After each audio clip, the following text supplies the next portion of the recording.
We're back at the Castrol GTX Fall Nationals in Phoenix, Arizona.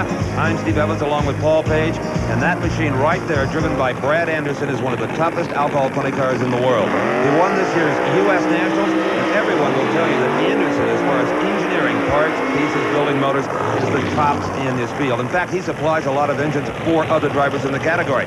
He'll be racing Terry Mullins, but first let's go to Paul. Pat Austin already the world champion, 634 here, though. That's a nice quick run, best of that round. Yeah, we're impressed with the way the car's running.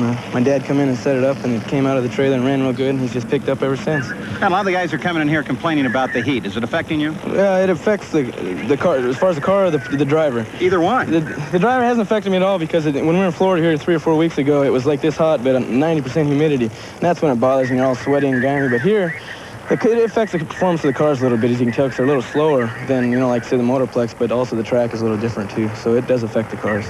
What you learned this round, you going to dial anything new in? I don't think so. I think we're pretty close. I don't think we want to go ahead and overpower the track or anything and get in trouble. We're okay right now. All right, you need to get back. Thank you. Thank you. Okay, here is Brad Anderson going to do that dry burnout right there to heat up the clutch. Anderson from Covina, California. He's 47 years of age. Had a horrible accident a couple of years ago. Everybody said, well, he's done. He ordered a new car from the intensive care ward. He's going up against Terry Mullins, Paul. A 33-year-old manufacturer from Oak Ridge, Tennessee. He drives an 87 Forenza. Top alcohol funny car from Phoenix, Arizona. Anderson on the near side, Mullins on the far side. It's interesting. The top alcohol funny car actually costs more to build than its big brother, the Nitro machine, but it's far more economical to campaign. It just doesn't break as many pieces, and the fuel is far cheaper. Now, Brad Anderson, he's very content to stay in this category. This is home for him. But a youngster like Pat Austin, well, I think he's got aspirations of moving up into that 3,000 horsepower world. You know, you mentioned the cost of the category. A couple of the drivers back in the hot pits also said while it's cheaper, the purses are also smaller. Oh, boy. Terry Mullins moving in on the bar line. They're staged and ready. A flash of yellow, and getting sideways and off the pedal is Terry Mullins. Brad Anderson gets a big break here because Mullins had the whole shot. He was off the mark first until handling problems set in. A 644. Brad will not be happy with that. 218 miles per hour. And Mullins got a real good look at the wall, decided it was just a little bit too close. So the body being latched down and the windshield being cleaned on the Black Thunder car. It is driven by Buster Chandler. And as you can see on that rear tire, there's a big white stripe across it. Well, that's so the crew, either by eyesight or videotape, can tell how much tire slippage there is off of the starting line. That's just kind of an indicator. Now, he's going to be over in the far lane, and he may have some concerns about that lane after watching the handling problems that Terry Mullins has had. So far, that has not been a particularly good side of the racetrack. His opponent will be Chuck Beal, also a former Winter Nationals champion, finished number 8 in the world last year. Right now, let's go to Paul, who's with Brad Anderson. Thank you. Brad, 644-218 as the competition shuts down. 644? Ooh, not very good. We better go do some homework. Is that happening out the track and the heat we're feeling today? No, I just made a whole bunch of changes. We worked real late last night trying some stuff, and evidently it didn't work. So change it back. We better do that right away. Thank you. Thank you. All right, I told you Brad Anderson wouldn't be happy with that run. If he's not in the 30s or even the 20s on some tracks, he doesn't consider it a good day. Here is Chuck Beal. You just saw him lower the emergency roof hatch there. That's the only way they can get any ventilation in these cars now. Top alcohol funny car. This is an 86 Camaro. Chuck Beal, the driver, a 44-year-old quality engineer from San Diego, California. He faces Buster Chandler, 36 years old, from Aubrey, Texas. And Buster's got a Mustang body on his Black Thunder car, so it's kind of Ford versus Chevrolet in the body department anyway. But under the hood, you can bet they both got very potent supercharged Hemi power. I think that's a point, that when you strip the fiberglass off of these, you're really talking virtually identical machines in almost all cases. Change of motor, but really the same car. And the category is really a driver's eliminator. So often these races are won by the first man off the starting line. Here today, the racing hasn't been that close. That's unusual, and it may be because of track conditions. Well, the last stage is going to be Buster Chandler. He's really taking his time. Finally, they're in, and away first is Buster Chandler, and he is sideways in that far lane. Buster Chandler got out of the racing groove and almost crossed the center line. Chuck Beal at 6.54 seconds, 212 miles per hour, will advance to the semifinals. And as we compile the pairings, we'll show you a pretty sight.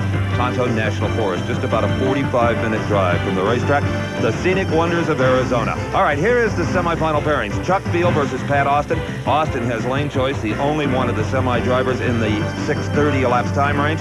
Art Hindi will race Brad Anderson, and Hindi has lane choice. That's a bit of a surprise. Few people ever outrun Brad Anderson for lane choice. Let's again go to Paul. Well, Chuck, they shut down against you, so you're a 6:54.212. Well, that's not good enough, but we're going to work on it between rounds. Yeah, you're slowing down just a bit. Yeah, we changed blowers this round and changed the clutch all around, and I just don't know what we're doing wrong here. Serious head scratching going to go on. You bet, right now. All right, see you later. Thank you very much, sir. Bye. Sometimes it just seems these cars have a mind of their own.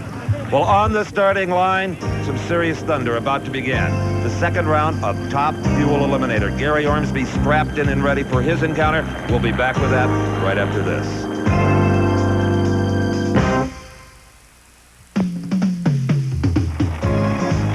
We're back at Firebird Raceway for the Castrol GTX Fall Nationals. I'm Paul Page with Steve Evans in Phoenix, Arizona. We're in the second round now of Top Fuel as Larry Minor is ready to face Gary Ormsby. Gary Ormsby, Paul, has had a satisfying season. He did not run all of the races, but he won the Summer Nationals in New Jersey. He was runner-up just a few weeks ago at the Keystone Nationals in Maple Grove, Pennsylvania. Now, Larry Minor owns just a huge racing team, not only drag racing, but off-road racing and a number of other things. And Minor only runs selected events during the year. And, of course, he is also the team owner for the Dick LaHaye effort and is really here hoping to maybe eliminate some of the tougher customers to try to get him out of LaHaye's way, a blocker, if you will. Well, we saw him already really in that role, though the problem was Darrell Gwen's when the machine wouldn't back up. And with that, you saw it in the open of the show, it gave Minor this position as he faces Ormsby. Now, Gary Ormsby last year got a lot of press with a streamlined automobile, but not very many wind lights. Now a conventional car for the automobile dealer from Roseville, California. Larry Minor and his famous family in Hemet, California are the world's largest potato farmers. But spuds are not on his mind right now as he settles into the narrow confines of that Top Fuel dragster. The crew coming over to take a look at the oil pressure and the water temperature. Important to get these things just to the right temperature where they're not so hot that they make more horsepower than you can use and not so cool that they don't respond to the throttle. Gary Ormsby over on the far side made it to this round when he beat Dan Pastorini in first round. Now, as Steve, you've already mentioned, he's an experimenter. They like to try new things, the Streamliner just being one of them. That's right. His crew chief, Lee Beard, one of the best in the business and a man who never stays stagnant. He's always trying to go forward. Minor in the near lane. Oh, and look at Minor. Straight up in the air goes the Larry Minor car, also leaving a red light in his wake. Gary Ormsby at 622, 154 miles per hour. Ormsby, I don't know, Paul, whether he was trying to save his equipment there, seeing the red light, or if he was also experiencing some difficulties. But let's take a look one more time. Watch the car in the near lane. The front wheels don't roll 2 inches before they go straight up in the air. Larry Minor tried to fly that car much like you would an airplane. It got on the wheelie bars, which he uses, and that kept it from going over backwards. Maybe the only thing that did. So Gary Ormsby now has a berth in the semifinals. Larry Minor's red light and a wheel stand gives you the win. Did you see any of it? I saw the wheel stand. I knew I was either terribly late or he had red lit. I didn't actually see it when I went by. And it appears we had a little luck because we lost the blower belt on that run. So just shut her down, or you No, it lost shut the belt itself first? off. It shut itself off. A lot of luck, I'd Yeah. say. Well, you need some of those You once bet. in a while. Thanks, Gary. Well, often something happens inside the supercharger engine to cause that belt to slip off. And you can see as they rotate the pulley on the top of the supercharger, it's no longer there. Gene Snow and Eddie Hill will be our next pair, and their cars, like all of them, use virtually the same type of engine. It's a pushrod Hemi motor. But there's another team going a different direction. Earlier, Paul Page filed this report. Well, here's a man who's no stranger, Steve, to our Diamond P broadcast. He is none other than two-time world champion Gary Beck, who's doing a little bit of test piloting now as you make a bit of a comeback here. Well, that's right, Paul. I've gotten involved with a project this year with Chris and Phil McGee, and it's been very interesting. I've learned a lot over the last year with it. It's another engine built for drag racing, but it's a very unique one. What are your plans with it? You going to test it some more?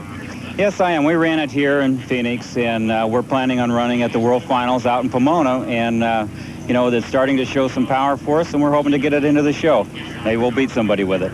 Let's talk about the motor itself. It's a McGee. It's something that I'm a little more accustomed to in like IndyCar pits, and that we're looking at two cams on either side. Can you go through it? Well, it's a dual overhead cam, 4-valve per cylinder engine, and what that accomplishes is a lot more airflow through the heads, and so you can get more fuel into the engine. Theoretically, you can build a lot more horsepower. It's still a 500 cubic inch engine, just like everybody else has got, but just the overall airflow and fuel ratios make more horsepower. Well, Steve, it's a grand old name, Gary Beck, and a brand new engine. Let's hope the combination shows some great performance. Well, the McGees couldn't have found a better man than Gary Beck to help them develop that new power plant. Gene Snow, one of the quickest in the world. He also ran a 5.08 2 weeks ago at the Texas Motorplex. A former car dealer, now a Wildcat oil driller, Gene Snow. How about Eddie Hill? He's been around this sport a long time. He was the quickest in drag boats. Well, now he's the fastest on land at 285 miles per hour. The Texan holds the official NHRA record for speed. In the far lane, then, it is Eddie Hill, that beautiful white Texan. Gene Snow, also a white machine, inches up to the line now on the near side. Gene Snow won this very race 2 years ago, the inaugural, and Eddie Hill has been runner-up 2 times this season. He's knocking on the door, making his first national event win here. A great start by both drivers, Eddie Hill and Gene Snow. It is the Texan. Hersey Hill sees the win light and loves it. Eddie Hill at 558, 263 miles per hour over Gene Snow. So that'll put the Texan in the semifinal round. Let's look at it one more time.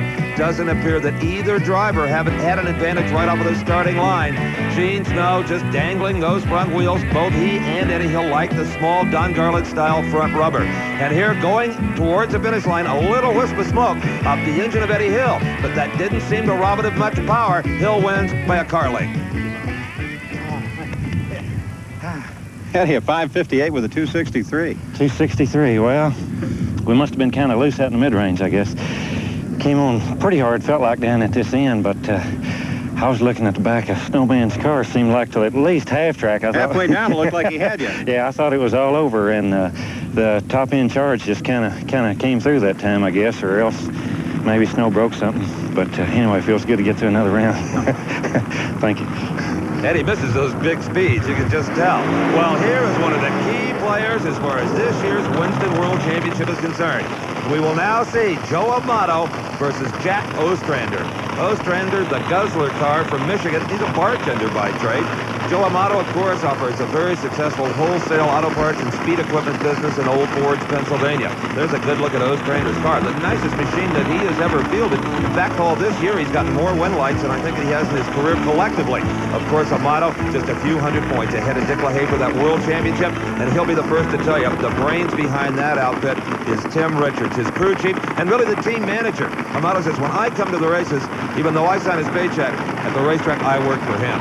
As we take a look at Ostrander, he is in the far lane. It is the lane that has been causing the most problem throughout the weekend. And given lane choice, I think everybody would like to be in the near lane. And there, of course, sits the former world champion, Joe Amato, who is looking for yet another world champion. And of course, lane choice is determined by the quicker ET from the previous round. Amato ran quicker than Ostrander in round 1, so he picks, as just about everybody has, the near lane. So they move into stage. Don't you know Dick LaHaye would like to see Amato defeated here?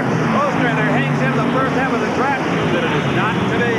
Joe Amato goes to the semis at 5:36, a good solid number, 272 miles per hour. And let's give some credit to Jack Ostrander. He gave it everything he had at 5:59, 259 miles per hour. Everybody up, excited, having a good time on a beautiful day. More Top Fuel action coming our way right after these words. Stay with us. We'll be back to Phoenix.